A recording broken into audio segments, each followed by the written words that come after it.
Allah subhanahu wa ta'ala mentioned in the glorious Quran in Surah Hashr, Surah number 59, ayat number 7. Whatever my Prophet gives you, take it. And from whatever he abstains you, keep away from it.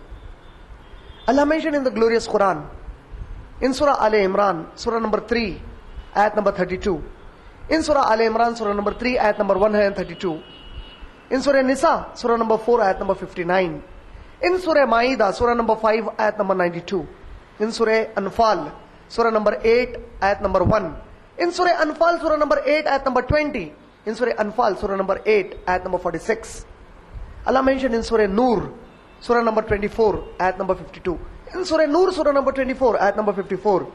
Allah mentioned in Surah Muhammad, Surah number 47, ayat number 33. In Surah Mujadila, Surah number 58, ayat number 13. In Surah Taqabun, Surah number 64, ayat number 12. Atiullaha wa atiur Rasul. Obey Allah and obey Rasulullah sallallahu alaihi wasallam. As we all know, that Salah constitutes the most important part of the practical implementation, the practical demonstration of the very first pillar of Islam. Salah is the practical demonstration in every Muslim's life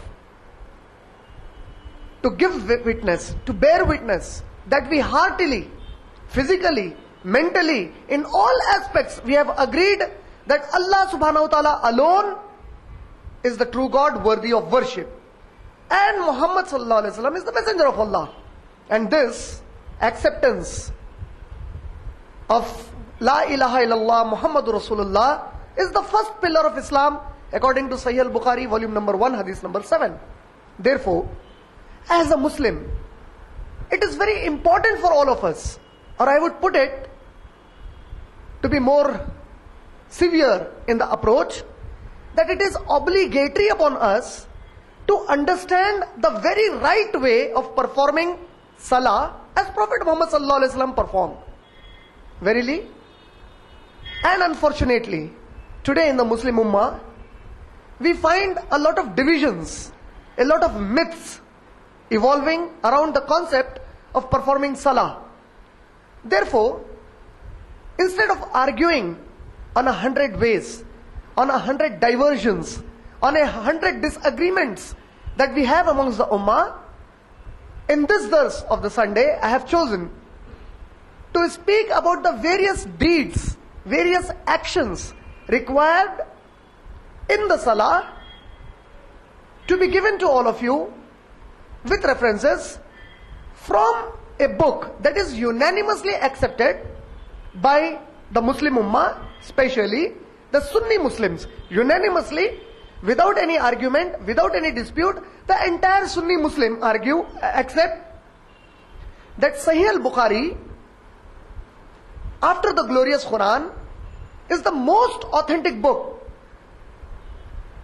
regarding the teachings of Islam and based on the sayings of Prophet Muhammad sallallahu alaihi wasallam.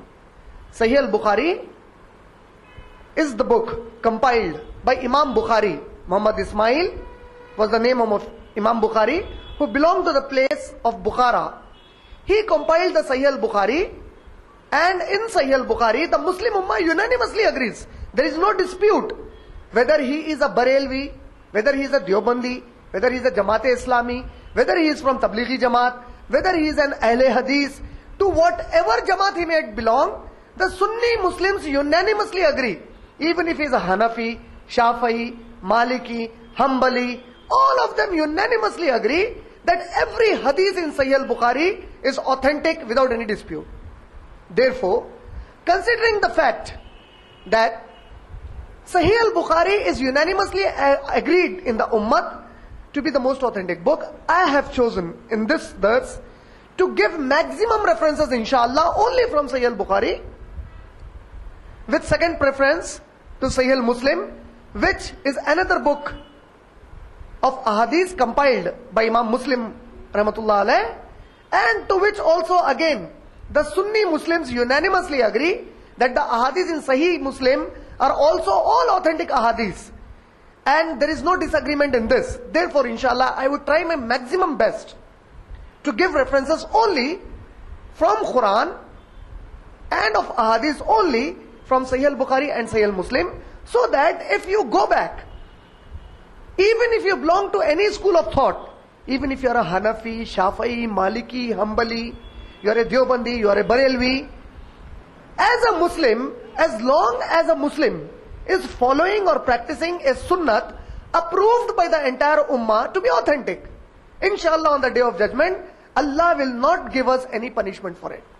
If any Muslim performs a deed of sunnah, irrespective to which school of thought he belongs, irrespective to which ideological group he follows, as long as he is following an authentic sunnah of Rasulullah sallallahu alaihi wasallam, about which there is no difference of opinion in the ummah, inshallah on the day of judgment, Allah will not punish us for the same. The salah was first commanded as an obligation, as compulsory to the Muslims, when it was given. It was gifted to Prophet Muhammad sallallahu alaihi wasallam in Miraj. If you read Bani Israel, Surah number 17, ayat number 1, Allah subhanahu wa ta'ala refers to the journey of Prophet sallallahu alaihi wasallam in the night from Masjid-e-Haram to Baitul Muqaddas in Palestine. And if you read Sahih al-Bukhari, volume number 1, hadith number 345, the beloved Prophet sallallahu alaihi wasallam gives the entire detail of the journey from the earth till the heavens and back to the earth till Makkah. And the beloved Prophet sallallahu alaihi wasallam in Sahih al-Bukhari, volume number 1, hadith number 345 said that Allah subhanahu wa ta'ala gifted me 55 times obligatory salah for my ummah. So 50 times obligatory salah for my ummah. 50 बार की नमाज दी थी अल्लाह ताला ने. And the Prophet sallallahu alaihi wasallam said, on the suggestion of Musa alayhi salam, I kept on recommending Allah subhanahu wa ta'ala to reduce the number of times the salah was made obligatory. Finally, Allah subhanahu wa ta'ala, when Prophet Muhammad sallallahu alaihi wasallam was satisfied with 5 times salah, Allah said that, O Prophet, whatever Allah decides cannot be changed. Allah decided 50 times salah for your ummah. But now with your recommendation, it was reduced to 5 times. But the reward of this 5 times salah, Allah will still give as if they have performed 50 times in the day. 5 times salah has been finally commanded to the Muslims according to Sahih al-Bukhari, volume number 1, hadith number 345. The times of salah are given in the glorious Quran in different places. If you read Surah Hud, Surah number 11, ayat number 114. If you read Surah Bani Israel, Surah number 17, ayat number 78. If you read Surah Rum, Surah number 30, ayat number 17 and ayat number 18. If you read Surah Qaf, Surah number 50, ayat number 39. And Surah Taha, Surah number 20, ayat number 130. The 5 times of the salah in the different periods of the day are mentioned there. But Surah Taha, Surah number 20, ayat number 130 is the only place in the Quran where all the 5 times salah are mentioned in one place. Otherwise, if you read the other references that I quoted from Surah Hud, Surah Bani Israel, Surah Rum, Surah Qaf, Allah subhanahu wa ta'ala mentioned of 2 or 3 different times of salah. But the only place in the Quran where all the 5 times of salah is mentioned is in Surah Taha, Surah number 20, ayat number 130.